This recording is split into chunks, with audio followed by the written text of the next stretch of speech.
Rouleau d'Adam, chapitre 3, versets 15 à 19. Le diable dit, quand Elohim insuffla son souffle en toi, tu reçus la ressemblance de son image. Alors, Michaël vint et t'agenouilla devant Elohim. Elohim dit à Michaël, voici, j'ai créé Adam à la ressemblance de mon image. Alors Michaël somma tous les anges, et Elohim leur dit, venez, agenouillez-vous à l'Elohim que j'ai fait.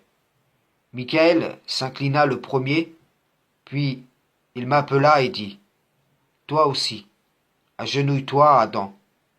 Je dis, va-t'en, Michaël. Je ne m'agenouillerai pas vers celui qui est postérieur à moi, car je le précède.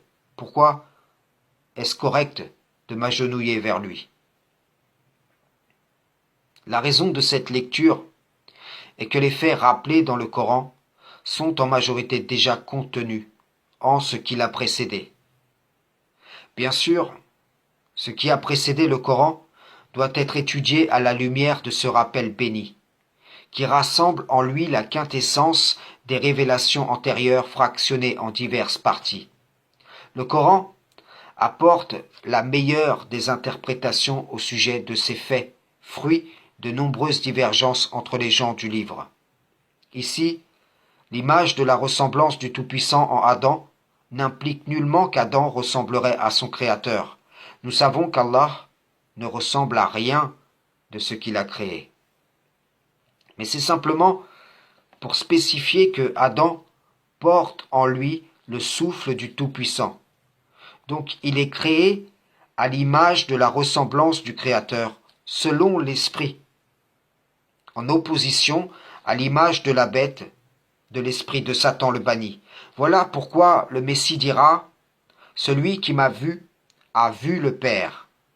Car la ressemblance de l'image du Créateur en lui, l'esprit venant d'Allah, n'avait pas été altéré par le toucher de Satan le banni. Pour Allah, Issa est comme Adam, qu'il créa de poussière, puis il lui dit sois, et il fut. À présent, nous allons revenir sur les craintes des anges concernant Adam. Sourate 2, verset 30. Lorsque ton Seigneur confia aux anges, je vais établir sur la terre un vicaire. Ils dirent, vas-tu y désigner un qui mettra le désordre et répandra le sang quand nous sommes là à te sanctifier et à te glorifier? Il dit, en vérité, je sais ce que vous ne savez pas. Allah savait que Adam était en capacité de prendre la charge qui lui avait assignée. Les anges, par déduction, si je puis dire ainsi, interrogèrent dans la crainte que sans instruction, l'homme sur terre n'y sème le désordre et y répande le sang. Alors, le Créateur les rassura par la démonstration des capacités d'Adam, ce qui servit également pour l'instruction des anges qui furent ensuite eux-mêmes éprouvés par l'ordre d'Allah. Verset 31. Et il apprit à Adam les noms, entre parenthèses, de toutes choses. Puis, il les présenta aux anges et dit, informez-moi des noms de ceux-là si vous êtes véridiques. Verset 32. Ils dirent, gloire à toi, nous ne savons que ce que tu nous as appris. Certes, c'est toi l'omniscient, le sage. Verset 33. Il dit, ô Adam, informe-les de ces noms. Puis, quand il les eut informés de ces noms, Allah dit, ne vous ai-je pas dit que je connais les mystères des cieux et de la terre, et que je sais ce que vous divulguez et ce que vous cachez? Le livre d'Adam et la Torah nous indiquent que les anges apportèrent les animaux vers Adam, et il les nomma. Ceci nous indique qu'avant qu'Adam ne sorte du jardin, il avait reçu l'instruction nécessaire pour être vicaire. Allah ne charge pas une âme au-delà de sa capacité. Allah savait ce qu'Iblis le banni avait en lui-même, et ceci se révélera dans le refus de lui obéir en ne se prosternant pas. Verset 34. Et lorsque nous demandâmes aux anges de se prosterner devant Adam, Ils se prosternèrent, à l'exception d'Iblis qui refusa, s'enfla d'orgueil et fut parmi les infidèles. Certains ont avancé toutes sortes de théories, comme Adam ne serait pas le premier homme, ou bien Adam est un homme sélectionné parmi une civilisation antérieure, et ainsi de suite.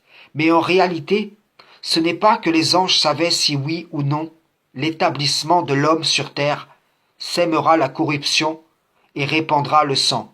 C'est Allah qui sait ce qu'il y a devant et derrière. Par contre, nous allons voir que leur crainte va s'avérer fondée, justifiée en l'exemple des deux fils d'Adam, tandis que Abel le juste ne nia pas l'Éternel, mais lui resta fidèle. Caïn agira comme un sans-loi, et il sèmera donc le désordre sur terre et répandra le sang.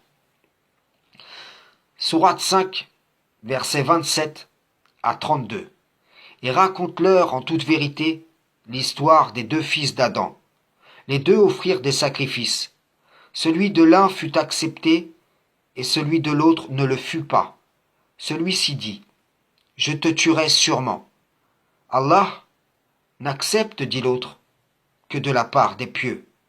Si tu étends ta main vers moi pour me tuer, moi, je n'étendrai pas ma main vers toi pour te tuer. Car je crains Allah, le Seigneur de l'univers. Je veux que tu partes avec le péché de m'avoir tué et ton propre péché. Alors tu seras du nombre des gens du feu. Telle est la récompense des injustes. Son âme l'incita à tuer son frère. Il le tua donc et devint du nombre des perdants.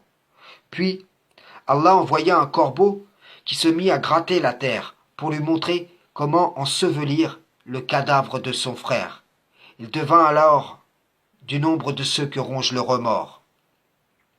C'est pourquoi nous avons prescrit aux enfants d'Israël que quiconque tuerait une personne non coupable d'un meurtre ou d'une corruption sur la terre, c'est comme s'il avait tué tous les hommes.